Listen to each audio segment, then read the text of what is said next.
Good evening. I'm Angie Williams, and you're watching Choctaw Chat on Sun TV. Thank you for joining us for our second part of our three-part series on issues that Choctaw County voters will be facing as they go to the ballots on June the 3rd. We had our first broadcast on the unit system. We had our panelists here. Tonight we're going to be talking with the Democratic candidates for sheriff of Choctaw County. And next week we hope you'll join us again for the last of this series. We'll be speaking with the candidates for the commissioner's offices. So thank you for joining us again. We certainly want to thank our sponsors, Alpha Insurance of Givertown and Hardee's of Butler. Without their generosity, broadcasts like this would not be possible. And certainly the Sun TV for bringing us these broadcasts in the first place to help enlighten our voters so that we can make better decisions when we do go to the polls and vote on the issues and the elections facing us on June the 3rd. Don't settle for second best. Alpha is Alabama's #1 life insurance company. We offer a variety of plans to fit your insurance needs. Plus, you'll get friendly, personal service from our hometown team. Call Alpha and see why more Alabamians trust Alpha to protect their families than any other company. In Givertown, call Alpha agents John Cave or Randy McKee at 251-843-5556 or stop by our office at 13740 Highway 17. In Butler, call Alpha agents Alex DeShadows or Scarlett Johnston at 205-459-2212 or stop by our office located at 229 South Mulberry Avenue in Butler. Alabama's #1 life insurance company, Alpha.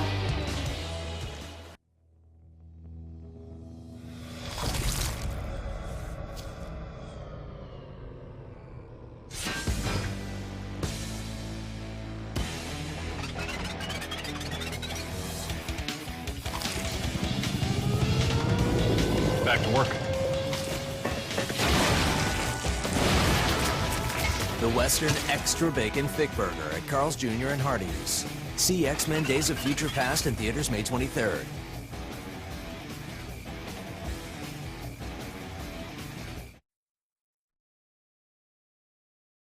Tonight we're holding a discussion with candidates who will be on the Democratic primary ballot for Choctaw County Sheriff. The Sun sent an open invitation to participate in the sheriff's discussion to all the candidates through the media. 2 of the 3 qualified candidates responded. Current Sheriff Tom Abate to my right and candidate Scott Lawley. Due to scheduling conflicts, Mr. Lawley was unable to attend our live broadcast. However, we have pre-recorded his answers to the questions that you'll hear asked tonight. Neither candidate was given the specific questions in advance. They were, however, given general topics of discussion. The topics include some of those presented to the Sun Advocate by readers and others that were generated by the Sun Advocate editorial staff. And we'll switch, one candidate will get the question first and then the next question will go first to the other candidate in a sense of fairness. That's the way the format will go tonight. And so just bear with us as we switch from our live candidate to our video candidate. And let me share just a little information with you about our 2 candidates who are with us tonight. Current Choctaw County Sheriff Tom Abate graduated from 3 different police academies, including the FBI National Academy. He spent 37 years in law enforcement. 20 of those years he served as Givertown Chief of Police. And he also has 5 years of military police experience. He was elected in 2010 to the position of Choctaw County Sheriff, of course, the position he holds tonight. He's married to Vicki Abate, and he's very, very busy because he has 5 children. Scott Lawley is a native of Choctaw County. He's trained and served with the U.S. military, the Alabama State Troopers, and the Alabama Bureau of Investigation. He holds a bachelor's degree in criminal justice from the University of South Alabama. His law enforcement career includes serving with the 1165th Military Police Company in Butler, working in executive security to oversee the security for the Capitol Complex buildings, and serving as liaison to the U.S. Secret Service in guarding U.S. dignitaries, including the last 3 presidents. He was also head of security for the Alabama Governor's Mansion. He began working with the Alabama Bureau of Investigation in 2010. He's dealt mostly with cases that involve murder and public corruption. Lolly is married to Dana Lolly, and they have 2 children. Tom, I'll give you the first question, and thank you for being here with us. We appreciate it, giving us your time and thank you, Angie. Your information. So the first question is this: does the county have a problem with drugs in the schools? And if so, what can be done through the sheriff's office to address it? Yes, ma'am. All of our schools in the county have a drug problem. The county itself, the state, and the country it's just horrible right now. A communication, a partnership with the school system, the principals, the teachers, some type of education program to teach them what to look for at their schools. Faster response from my side of it, and swifter prosecution from the juvenile authorities. With those 3 things, and we have to get the message out to the kids, if they get caught in school with any type of drugs or drug paraphernalia, that they will be suspended, expelled, or whatever. And I think once that precedent is set, we'll start seeing a decline in our drugs. Okay, I certainly hope so. Also, if you would address the use of canine units in the schools. Yes, ma'am, I will. In the past, we only had 1 canine for the sheriff's department. It was a part-time dog. Basically, he only worked on the weekends. Just recently, within the last 6 months, we purchased a new drug dog. We have a very experienced police officer from Meridian. His name is Jeff Payton. We sent him to canine school with the Butler police officer, who has a canine. We now have 2 that through the partnership between Butler and the Sheriff's Department, we'll now be able to go to the schools and team up. 1 dog just can't do a proper search of a school, of all the lockers. So while 1 dog rests, the other dog can work, and we're excited about getting that started next year. Okay, great. And just a add-on question to that, what types of drugs? Can they sniff out all kinds of drugs, different types of drugs? Yes, ma'am. I'm not an expert in it, but it's of course, marijuana, barbiturates, cocaine, crack cocaine, several different things, but they are very, very good. And I know the trainers get very attached to those dogs. They do. They keep that dog with them 24 hours, 7 days a week. When they go home, the dog goes with them. They play with them. When they're out in the cars, the dog's with them. And when they come to the office, the dog comes in, and he's something. Let's put it that way. Oh, it's interesting. And now we'll go to Scott Lolly for his response. Drugs in the local schools. As I've been out campaigning and stuff, I'm quite shocked at the concern of a lot of the employees in schools and a lot of the parents about drugs in school, and the whole drug culture and popularity and everything. I think the way we could assist the school systems with drugs in the school is to, there's already a canine, maybe offer our services to do searches of the lockers of the schools and stuff like that, work with and coordinate with the superintendent of education or the principals. My understanding is that State Board of Education needs advance notice or to be notified when a search is about to be conducted. And I could see searching the lockers, randomly searching the lockers, as long as the school would notify the State Board of Education that we're about to conduct a search, and search those lockers. And if contraband is found or if narcotics is found, we could leave that up to the option of the school system as to how they want to handle it. If the school system wanted to handle the problem or if they elect for us to handle it. Either way, we could work with them. I think a lot of times some of the biggest fear within teachers and educators is in relation to police. Sometimes they're a little scared that the police may get a little out of control in their schools. And I think part of the problem there is you need to communicate with your superintendent of education, your principals, your headmasters, and let them know that you're there to help them. You're there to back up and reinforce what they're trying to do, and that you know, you're not there to subvert their goals or anything like that, but you're there to work with them.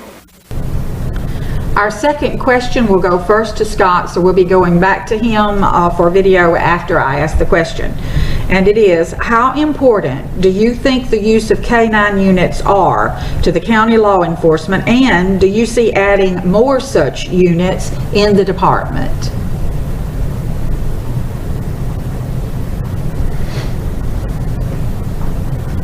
The K-9 program, the drug dog program, it's a great asset as far as people searching, the manual aspect of searching for drugs, and the time that is consumed by an officer searching a car or a home. You compare that to a K-9, a well-trained K-9 searching for drugs, and the dog will find drugs and narcotics well in advance of a human. They do a much better job. So a dog he's an absolute necessity. You need, at a minimum, you need one dog. I couldn't sit here and say that we would get another dog because everything involves money. And you got to look at Choctaw County and the county budget. But it's imperative that we have at least one dog that can respond somewhere in the county to check for narcotics or to check for drugs. Dogs are trained differently. Some of them are dual trained as protection or attack dogs, if you would, and drug dogs. And then you have some dogs that are trained just for narcotics. My preference is for just strictly a narcotics dog, because what I found is that the narcotics dog, the dedicated narcotics dog, is always your better dog. Do you need me to repeat the question, or got it? No, ma'am, I think I've got it. You know, with our two dogs that we have, putting on a third dog or a second full-time dog, like Scott said, you know, there's not a lot of money left in the budget. That one canine that we just purchased was over $10,000 with the training. So, you know, maybe in the future if we have another dedicated officer, plus you have to have the deputy that's willing to take on that job. I mean, it is a full-time job to take on that dog, and you got to have this, you know, special person. But I think with what we've got, Jeff's already made several good drug arrests with the dog already, and we're extremely proud of him. But you know, we'll see what happens in the future. Okay, thank you. And Tom, you get the next question first. Okay. What is your policy on public and media access to arrest records? Okay, our arrest records are open to the public totally. Anyone can come by the office. As long as the secretaries are not too busy, they can release some information. We cannot release social security numbers and different things for, you know, identity theft. But if an individual comes in for, you know, a valid reason, not just, you know, going through our records for no reason, we do allow that. We are the first administration in the history of the Sheriff's Department to have a written policy and procedures manual, not only with the Sheriff's Department, but also with the jail, and that is part of our policy manual. Okay, all right. And what about juvenile records, arrest records? Juvenile records are not released to the public. Okay, all right. And now that same question will go to Scott Lawley. Well, that's very simple. I don't know how it's handled right now. I can't speak for what's going on now, but I can tell you this: it's a matter of public record. What you do is you follow the law, and the law says that the state of Alabama law says that the sheriff is charged with keeping one master record of every inmate booked into and out of the county jail, and that's usually a big book where you record everybody's name and information in there. And according to the public records law in the state of Alabama, that is a matter of, that's a public record, and that's open for your viewing. As far as security issues with allowing the news media to come into the jail, you have to make that book open for inspection. And that's just the bottom line. That's the law. You got to make the book open for inspection. And I've never known of a problem with that. The news media comes into the jail and you provide them the book. Now, you could do something easy for them. You could provide them a fax list of the names, but you also need to make the book open to them. And that's what I'll do. I'll obey state law. Our next question will go first to Scott, and unfortunately, domestic violence seems to be a very prevalent issue in Choctaw County. And aside from arresting those involved, what can be done from your perspective to address the issue of domestic violence? Domestic violence in Choctaw County, it's the same situation in any other county you go to. Domestic violence for Choctaw is the same as Clark, Washington. Actually, it may be a little bit higher because you get into the economics of things and you get into the unemployment in the area and stuff like that. Things like this will raise your domestic violence level up. I don't know what the sheriff could do really to prevent any of that, but we do have one area of concern. We don't have a safe house for victims of domestic violence in Choctaw County. What we've relied on in Choctaw County for years is another relative. You know, if you have a lady that's the victim of domestic violence, maybe she would go stay with her mother, father, aunt, or uncle. But from time to time, you do run into a scenario of where someone's a victim of domestic violence and they have no family in the county. And what has always had to happen in those situations is you would have to refer them to maybe Marengo County, to a house up there, or to another area outside the county. In some scenarios, I've known in the past of where they would, help them to get to a hotel room in the county or something of that aspect. But there are no safe houses that should be addressed, but that wouldn't be absolutely just the sheriff's issue. That would be a lot of different agencies that would need to come together to work something out on that. And Tom, the same question to you. Domestic violence has always been a problem as long as I've been in law enforcement. Yes, it's definitely on the increase in our county. It's not a simple answer to this question. Each domestic violence call is different. They're extremely dangerous, especially when we have only one officer that responds. We don't know what we're going to have when we get there. But Alabama state law provides that if the deputy sees some type of violence, some type of altercation where physical violence is shown, someone's going to go to jail. And they have to stay there for an 8-hour cooling off period. The victim, we try to get them to their other family member support groups. If they have a strong church support group, we try to notify them if the victim approves all that. But there is no definitive answer to that question. It's just a daily problem that we deal with, and it's we deal with it incident by incident. Some are pretty easy to handle and some are very difficult. Some do require a female actually being transported to a safe facility in another county. Okay, thank you. And you get the next question first. Would you discuss your ideas concerning the need to construct a new jail in Choctaw County? Our present jail was constructed in 1964. When I took office, of course, the jail it was closed prior to me taking office. It cost several $100,000 to get it reopened just where it's habitable. We're proud to say right now that the fire marshal has approved what we've done, inspected it. The state health department has inspected it, and everything's running smoothly.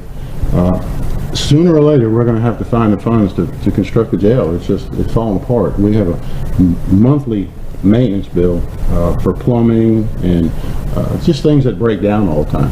We're proud to say that we eliminated the window issue where inmates were hollering out the windows. We've got those all welded up and closed down. We do have central air and heat now. We had electric in the cells at one time. All that has been taken out. We have a extremely modern, brand new video surveillance system. All the cells are monitored. We have what we call a holding cell for crazy inmates that, believe it or not, sometimes when someone's arrested, they want to fight. And if they're on drugs or, and just totally out of it, we have what we call a crazy chair. They're strapped in a crazy chair. And we can deal with these individuals at the present jail, but with just one jailer working a shift, I would sure like to see the county commission try to find some kind of funding to even think about, try to think about building a new facility. Long-range plan. Long-range, exactly. Okay. All right. Thank you. And we'll get Scott Lawley's response to his ideas concerning new jail construction in the county. As far as the issue of the county jail, well, that's a simple issue. We don't need a new jail. There's nothing wrong with the jail we got now. That jail was built in 1964, and it was built, as I recall, under a federal grant. It's designed to house 55 inmates. It can house 75 inmates if you put mattresses on the floor during tough times, but you wouldn't want to do that because you would get sued if you try to house 75 inmates. But there's nothing wrong with that jail. That jail has one problem, and that's the plumbing. The plumbing in the jail has always been a problem. It was when I lived there. I lived in the jail for 10 years, and the plumbing's always been a problem. The plumbing will always be a problem. There's one more issue that you'll run into with that jail from time to time, and that is, due to the age of the jail, certain locks and certain mechanisms are outdated, and it's hard to get a replacement for it because they may not make that lock anymore. You run into issues like that with that jail. But I think it would be much cheaper just to have a complete locking system redone than to build a jail. And let me tell you about the jail. Years ago there was a push for a new jail, and one of the main reasons, as I recall, was that the windows was open in the jail, and when people would walk across the street, the jail was downtown, and when people would walk across the street, the inmates would hoot and jeer and yell at the people.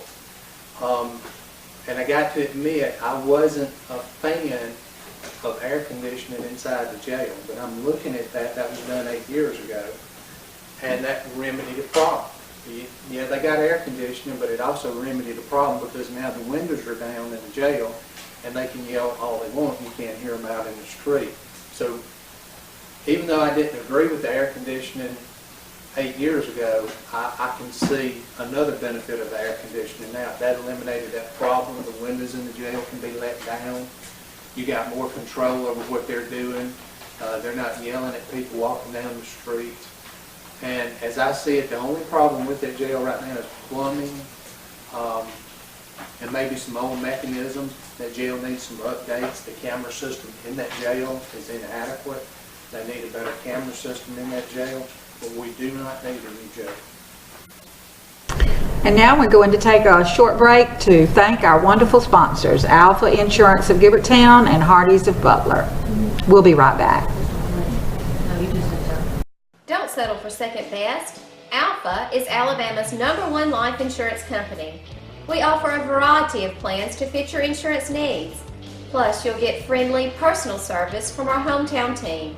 Call Alpha and see why more Alabamians trust Alpha to protect their families than any other company. In Gilbertown, call Alpha agents John Cave or Randy McKee at 251-843-5556 or stop by our office at 13740 Highway 17. In Butler, call Alpha agents Alex DeShadows or Scarlett Johnston at 205-459-2212 or stop by our office located at 229 South Mulberry Avenue in Butler. Alabama's #1 life insurance company, Alpha.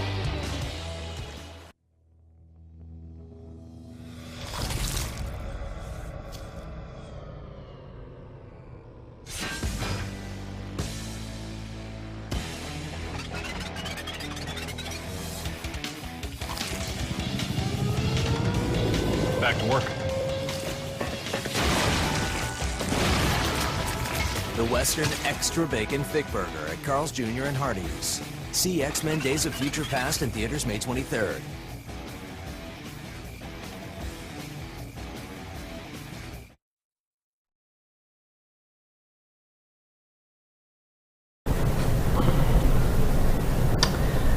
Thank you for joining us again. Scott Lawley will get the next question first, and the question is, what is your policy on inmate accountability, such as work release, trustees, inmates outside of the jail area, and questions like those? All right, the question is inmates on the street, trustees. Under all circumstances, if you're an inmate, you need to be in a uniform. An inmate should not be, trustee or inmate should not be walking around in plain clothes. You need to be able to readily identify that inmate. Trustees should be composed of people that are misdemeanor criminals that have been found guilty of only a misdemeanor crime, and the sheriff has to do something similar to what the Alabama Department of Corrections does, which is a classification system. You need to look at your inmates and make sure that the person that you select as a trustee is going to be okay. You don't, protection of people, protection of property is utmost important. And as far as the inmates getting out outside of the fence of the jail, I'm opposed to it. Maybe you need a runner to run something back and forth from the jail to the courthouse, but beyond that, I don't see any need in the inmates outside of the fence moving around. And as far as work release and situations like that I'm not going to eliminate the work release program. I will do this with the work release program. If you're on work release, you're going to be a misdemeanor criminal. I'm not putting felons on the work release program. In fact, convicted felons' homes is the state penitentiary, not the county jail. So when we talk about the whole work release program, I'm not doing away with the work release program. But what I am saying is this: if you have been convicted of a felony crime, your home is the state penitentiary, not the county jail. I'm going to keep the work release program. And on top of that, I'll tell you this, I'm going to adopt the Alabama Department of Corrections work release program standards. You have to go before the county commission to formally adopt their standards and their rules, and I'm absolutely going to do that. And within that solves 90% of your problems, because it's full of lessons learned from the Alabama Department of Corrections. But felony inmates, people found guilty of felony crimes, their home is the state penitentiary. We're going to keep the work release program, and the people on the work release program will be guilty of misdemeanors. And Tom, I'll repeat the question for you. What's your policy on inmate accountability, such as work release, trustees, inmates outside of the jail area, etc.? Yes, ma'am. Like I said earlier, we're the first administration to have a written policy and procedures manual for the jail. All inmates are lockdown inmates until they earn the right to be trustee. Lockdown inmates wear white and orange and white striped uniforms. I'm sure people have seen them outside in the yard walking around. Trustees wear white uniforms, and on the back it says property of Choctaw County. They do all of the maintenance at the jail, the cleaning, the sweeping, the mopping. They come over to the courthouse, they sweep out, they help courthouse staff. Our work release program are made of individuals that have property crimes or crimes that they owe money on, and when they're paid through their work release program, that money is diverted to either paying their court costs or paying for victims. Before anyone's released out on work release, we contact the victims' families to make sure that they don't have a problem with that inmate being on a work release. Any issue at all from a victim's family, that individual does not go out on work release. But You know, being a new sheriff, my first term, I talked to some of the other sheriffs. Clark County's got a fantastic work release program. I think he has 50 or 60 inmates out on work release, and he has, you know, the whole gambit. He has state inmates from the state penitentiary that he houses, and he uses them for work release. Generates money for his jail. He does a fantastic job. And I don't have nearly the amount of, you know, work release inmates that he does, but we try to make sure that that money is spent, you know, like I said earlier, to the victims and court costs and things like that. Okay. Thank you. Sometimes I think we simplify the office of sheriff. We think of it in terms of arresting, packing heat, those type responsibilities. But there's another side of being a sheriff, the administrative side, that is probably the most complicated and complex part of being a sheriff. And so we know that sometimes the public really doesn't consider that side or know very much about that side of the office. Would you share with us what your qualifications are in terms of being an administrator in the office? Well, I would think my biggest qualification is my years of experience, plus when I went to the FBI National Academy, one of my classes was Business Administration at the University of Virginia. I found out you cannot micromanage a sheriff's department. My chief deputy that I hired, Kenneth Thomas, when I hired him, I told him it's his responsibility to run the deputies, run the sheriff's department, run the day-to-day operations of the road. My office personnel staff, Miss Diane Keaton, she's been there a long time, very, very, very experienced. I promoted her to office manager, and she's in charge of the office. Miss Gail Goff, she's the jail administrator. She handles all the issues at the jail. It's my job as the sheriff to make sure they have the things that they need to run their individual departments. I have to deal with the circuit clerk, probate court, all of the circuit judges, the district judges, civil and criminal cases. Have to deal with payroll, have to deal with personal issues, sick leave, the whole gambit of actually running a business. It's not just being a police officer anymore. And even as when I was the chief of police, you know, basically it was just police in my town. Now as a sheriff, there's so many different things. And I'll be honest with you, I have never loved a job as much as I have being sheriff. Thank you. I know with Alabama Southern, we supplement our programs and our resources to serve our students better with grants. We write state grant funding and federal grant funding, and I know that on the administrative side, that's an aspect Yes, ma'am. of the office. Could you talk with us about how you do or would pursue grant funding and the importance of grant funding to the department? Extremely important, extremely important. Candace Jenkins, my warrant clerk, she has found several different federal and ADECA grants for us. Bulletproof vests, patrol rifles, part of the canine that we received was on a partial grant, several things. That frees up our normal budget money to purchase other things. The COPS grant, it's COPS, Community Oriented Policing Systems, or program.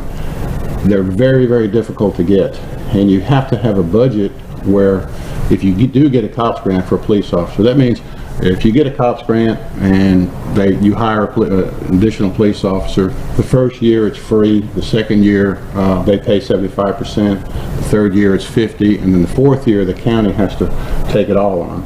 So if you cannot afford that additional deputy, you can't get the grant. If you get the grant and you can't afford it, you have serious issues with the federal government. You have to pay back the money that they paid you. So the smaller grants, you know, we're constantly out there looking. I've been asked several times, well, how about hiring a grant writer? Well, again, that's money out of your budget. If there's a grant writer out there that's willing to do it on a pro bono, if the grant gets approved, and you know, we can pay her out of the grant, that'd be fantastic. But I haven't found that person yet. So But yeah, they're very important for us. Okay, thank you. And Scott, the question goes to you. What a lot of people don't see is the sheriff is an administrator too. You got a 4 or 5 deputy county. Well, let's face it, when you only have 4 or 5 deputies, the sheriff from time to time, he needs to be a deputy too.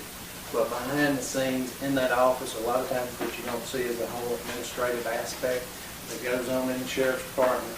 And the sheriff has to handle all the time of the inmate, all the time of the deputies. He has to handle all the administrative functions of the county jail. As an administrator, the sheriff's #1 job as an administrator is to help get money for the department, and then there's another one.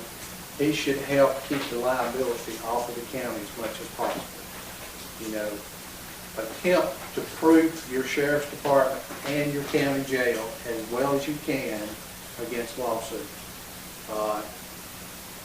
And as far as my qualifications on that, you know, I was a military policeman in the Army at the 1165th National Guard Unit. I also worked there at some short point in time in another capacity as a military police investigator. I was activated in Iraq. I came home and I went full-time with the U.S. Air Force at Daniel Field in Montgomery. So I spent 5 years there. Then I got hired as an Alabama State Trooper, and they sent me to Mobile County. And while I was in Mobile County, I need to back up before all of this. I got a bachelor's degree in criminal justice from the University of South Alabama. But when I'm in Mobile County as a trooper, I worked there. I came to Choctaw County, and in 2003, I assumed a supervisor responsibility. I began supervising people in 2003 before I was ever promoted to corporal. And for 4 years, I supervised people. And in 2007, I was promoted to corporal. And then that duty position was in Montgomery, and it was in executive security. And while I was in Montgomery in executive security, I had the benefit of working with a lot of good people with administrative skills and abilities in a very close, tight framework there at headquarters. I've done that for 3 years, and then I took a position in the Alabama Bureau of Investigation. And I worked my first year in Mobile, then I worked a short time in Evergreen, and then I was assigned to Grove Hill. But while in Grove Hill, the Selma region was shorthanded, and so I was assigned Mobile, Grove Hill, Evergreen during my weekly hours, but I was on call for cases in Selma, which is Green Period Hill, Sumter, Marengo, Wilcox, Dallas County, to include everything in the Mobile, Grove Hill, Evergreen region. In doing that, you have to supervise a lot of people, and you have to deal with a lot of issues. Administratively, you're going to deal with grants on the side. Now, I'll be the first one to tell you about grants. Find an expert. Don't try to do it on your own, because there's people that have full-time jobs dealing with grants. They wake up every day reading them. So a smart administrator would find a good grant person. And as far as administration, there's two facets of administration. There's a manager and there's a leader, and they're totally two unique, different things. A good manager is one thing, and a good leader is another. And a good administrator knows when to be a good manager and when to be a good leader. Next question, first for Scott. What are some specific goals you would have for the department over the next few years, and where do you see the most need for change? Specific goals and changes needed within the Sheriff's Department. My goal is to make a full-time investigator with that Sheriff's Department. we need a full-time investigator. Working with all the different sheriffs in the surrounding areas as I have, one thing I've noticed is that every county in my working area has an investigator. And that investigator handles all your burglaries, your thefts, your follow-ups, if a murder happens. And I've worked with a lot of different investigators in murders. And they usually, whenever I'm called to their county to work a murder, I'm paired up with their investigator. While I'm working with him on that murder, from time to time, he'll reach over and he'll deal with a burglary issue, a theft issue, or something else. That's imperative because who is doing the investigations in the county right now? You send a uniformed deputy out to take a report of a theft and he files a report. Well, who's doing the investigation? You need a dedicated man to do follow-up on all that.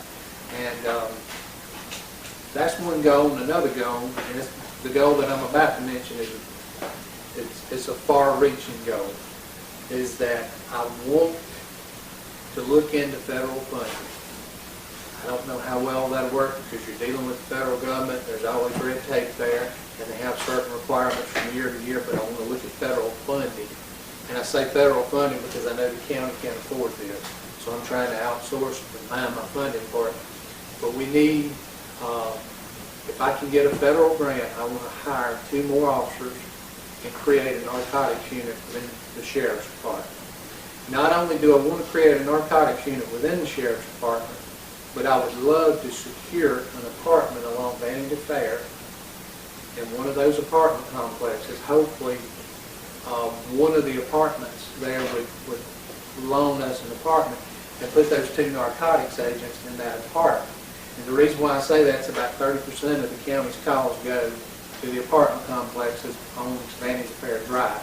So if those 2 narcotics agents are working a case or doing some undercover work in one part of the county and they're through for the day, they can go back to those apartments and sit down and talk with people or whatever. They're randomly coming in and out of those apartment complexes, and that's going to help do something with the whole drug trade going on in the apartments. A full-time, a dedicated investigator, 2 narcotics officers,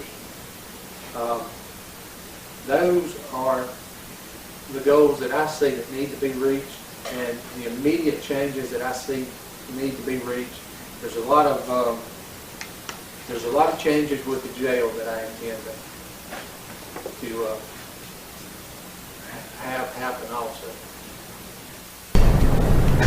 Tom, your specific goals and where you see the most need for change. If I could, I'd like to say something about Scott's last question. If we lived in a perfect world and I had unlimited funding, I would have an investigator. I fight for my budget August and September of each year. It gets approved in October. And I have 5 road deputies. If I could afford an investigator, I would. If I had 2 drug investigators, that's just fantasy land. I just don't understand how someone could tell the people that that's what he's going to do, and it's not going to happen. I have trained deputies.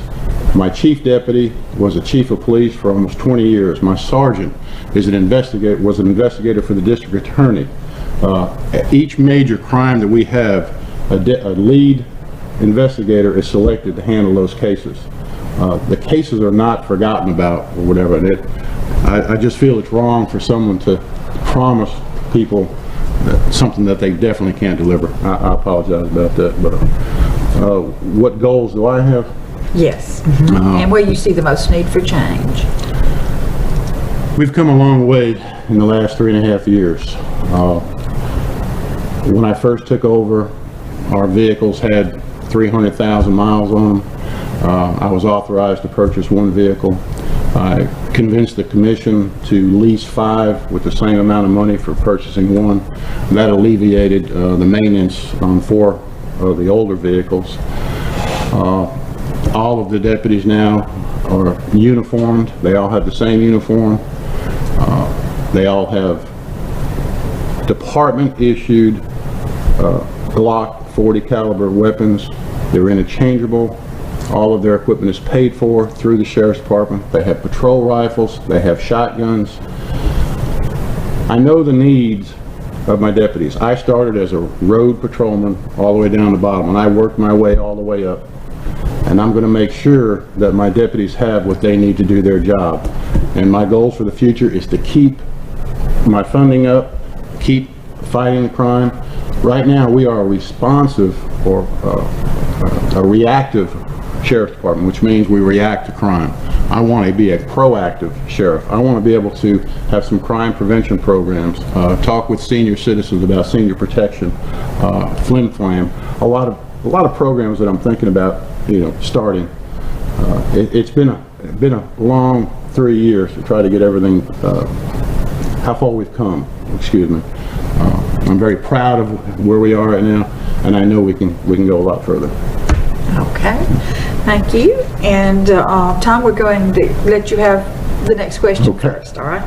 What do you consider your greatest accomplishment in law enforcement, and what qualifications do you bring to the job? I know we covered a little bit of that in the bio, but if you want to add to it. My greatest accomplishment is easy. Being elected by the people of Choctaw County to serve as their sheriff in 2010. My second greatest accomplishment was being one of 9 executive level police officers selected to attend the FBI National Academy. Not only did I attend, I graduated. I received certifications from the University of Virginia in homicide investigation, interview and interrogation, advanced latent fingerprints, and business administration. Over 37 years of law enforcement experience. I started in the military I started in the United States Army when I was 19 in 1976. I was a young buck, put a gun on and a badge, and they tell me to go out there and arrest people. First duty assignment was Huntsville, Alabama. In 1979, I was sent to Germany, and I went to military police investigation school, and I worked for almost 3 years as a military police investigator, mainly working with the German police and a joint drug suppression team member. I saw a lot of action there. We kicked in a lot of doors. I've seen a lot of horrible things when I was in Germany. 1981, I was honorably discharged from the Army. In 1982, I was hired at Millbury as a part-time police officer, and then went on to Chatham police officer. I believe it was 1982, I went to the Southwest Alabama Police Academy and graduated second out of my class. Worked again, stayed in Chatham and Millbury back and forth. 1990, I was appointed chief of police in Gilbertown. In 95, that's when I was selected to go to the FBI National Academy. In 2006, I was named law enforcement liaison for Homeland Security in Choctaw County. We received a lot of equipment, material, pickup truck, four-wheelers, trailers, command post trailers that I've been in supervision of. I went to Mobile with our past DMA director and was certified in incident command and the NIM system, National Incident Management Systems, and I'm trained in that. And in 2010, I was elected sheriff. All right, thank you. And now the question goes to Scott. My qualifications really began here probably when I was 5 years old. You know, I've had the fortune and benefit of shadowing someone for almost 32 years and watching them do this job, you know. Hanging around listening to how my father handled things, actually going out with him on a few things, and just over the years I've gained a wealth of experience on that. The problem in most areas is you can't claim that experience in law enforcement circles, but in Choctaw County I'm going to try to claim that, because you know, if you're a carpenter and you're a child of a carpenter and you're raised up working in that, by the time you're age 15, you're pretty sharp carpenter, you know. So that's where my qualifications begin. And then I went to the University of South Alabama, where I graduated with a bachelor's in administration and criminal justice. Military experience as a military policeman in the Army, Air Force security policeman, a Coast Guard investigator, and I also worked in intelligence with the U.S. Coast Guard, which really helps with the intelligence units and the intelligence that that goes on in law enforcement circles. Then I become Alabama State Trooper, and I worked the road for 10 years in Mobile and Choctaw County. Then I entered into truck enforcement or commercial vehicle enforcement. That really helped my knowledge of the area and the industry. If there's anything I gained from that, it's a good knowledge of the area and the industry. And it really helps me because I've actually done some work on some stolen trucks and stolen trailers and stuff like that, and that helped me there. My next thing that I done, I went to Montgomery as a corporal in executive security, and that really leads me up to my greatest accomplishments. Is my first year in Montgomery in executive security, I was tasked with the overall protection of the Capitol complex. That's all the buildings and stuff. And I can't give you a number on this because it would be a security issue, but I was in charge of hundreds of cameras. I was in charge of all the building security, the overall protection of it. I had to develop evacuation plans. I had to develop correct response plans. All kinds of scenario plans from envelopes and poison in envelopes to planes crashing in the facility to sniper plans. And while I was doing that, I also done surveys of the buildings, and I done security surveys to improve the security of the overall Capitol complex. But my greatest accomplishment during that time period was I had a collateral duty, and it was 2010, and it was during the presidential elections. And my collateral duty, it was me and another trooper, and we were assigned to all the protection details involving the presidential candidates, the U.S. senators, the secretaries of state, and all the different departments. So I guarded, as far as my greatest accomplishment, I guarded every living president except Ronald Reagan and their spouses. So I'm really proud of that. The second and third year in Montgomery, I was in charge of the governor's mansion security, and that I'm pretty proud of that also. Then in 2010, I moved to the Alabama Bureau of Investigation, and while I was there, I had a supervisor that noticed something about me in an interview, and he decided that I needed to go to hostage negotiation school.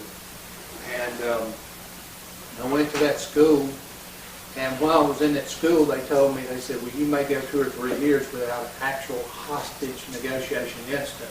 Most of your situations are barricaded suspects without a hostage, so don't be surprised if you go 2 or 3 years without one of these incidents ever happening. And I think I've been a certified hostage negotiator for about 1.5 years, and that's when the incident in Dothan occurred with Mr. Pullum, the school bus driver, and the little child in the hole. And I was called, I think, either the second or the third day that happened, and I went over there, and I was on the hostage negotiation team there during that time period. And that may be my greatest accomplishment there. And to record, I think that may be the first ever underground barricaded hostage incident. So today, when the FBI teaches at hostage negotiation school, when they teach advanced hostage negotiation school, they teach the Dothan incident, the Dothan scenario, so I'm very proud of that. Now we're going to give both our candidates the opportunity to speak directly to you, our viewers, and share with you any thoughts that they want to in terms of what they want you to know as you go to the polls on June the 3rd and decide who will be our sheriff after the next election. And so we'll start first with Scott. The overall picture, my overall message to you is my promise to you is I plan to work hard. I will make mistakes, but I will be trying while I'm making those mistakes. I will be available to the people. One thing I found out from one end of this county to the other, no matter where you go, people want to be able to walk in and sit down and talk to the sheriff. And when they have a problem, they want to be able to tell you the problem, and they want you to listen to them from beginning to end.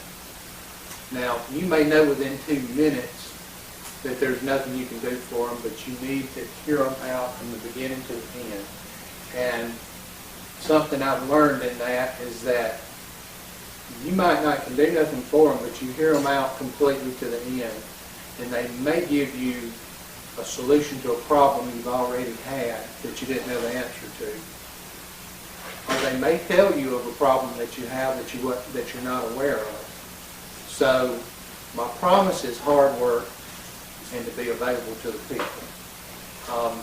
I would ask on June 3rd when you go vote that you would give me some consideration in the matter, and on June 3rd, if you would, go and vote for Scott Raleigh for sheriff. And Tom, your closing comments to the voters? I would just like everybody to try to remember when I first got elected, April 2011, we were hit by all the tornadoes. We worked night and day, north and south of the county. We were there. My first 3 or 4 months, we had 3, 4 murders. One of them was a capital murder.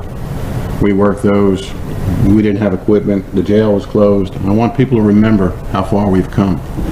We've got the jail reopened. We have new vehicles. We have new uniforms. I promise to continue to treat all people equally and fairly, regardless of who they are. I've said that from day one, and I'll continue to say it when I'm re-elected.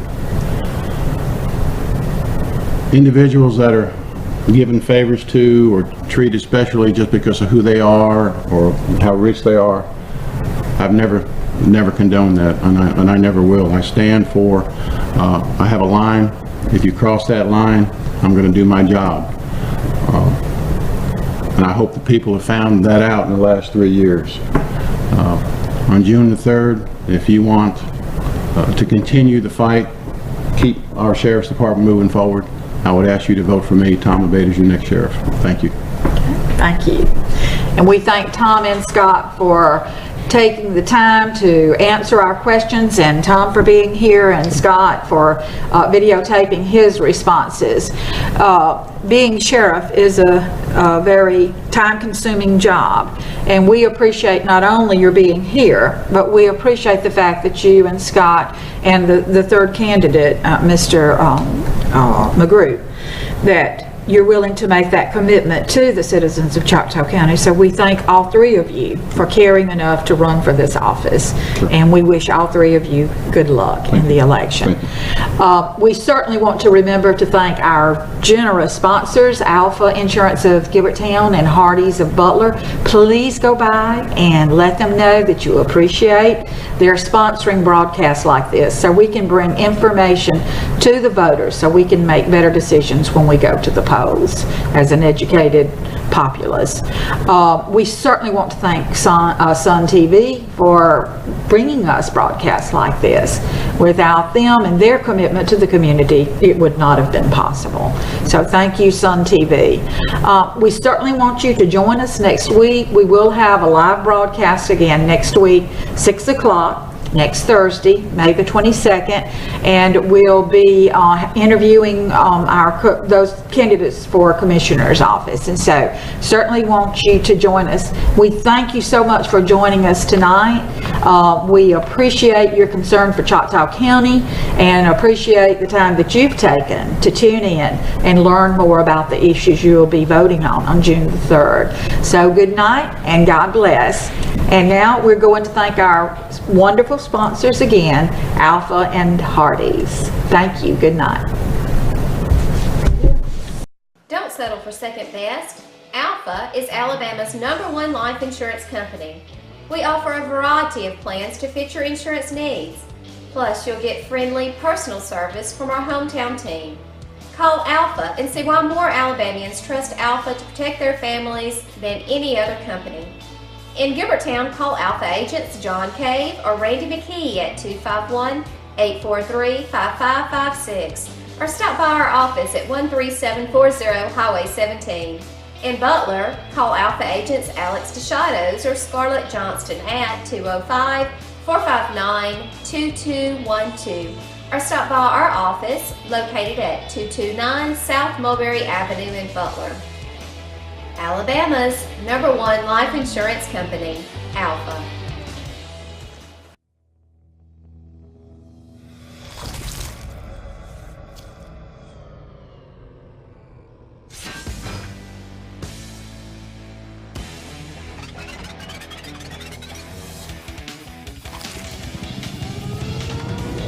Back to work. The Western Extra Bacon Thick Burger at Carl's Jr. and Hardee's. See X-Men Days of Future Past in theaters May 23rd.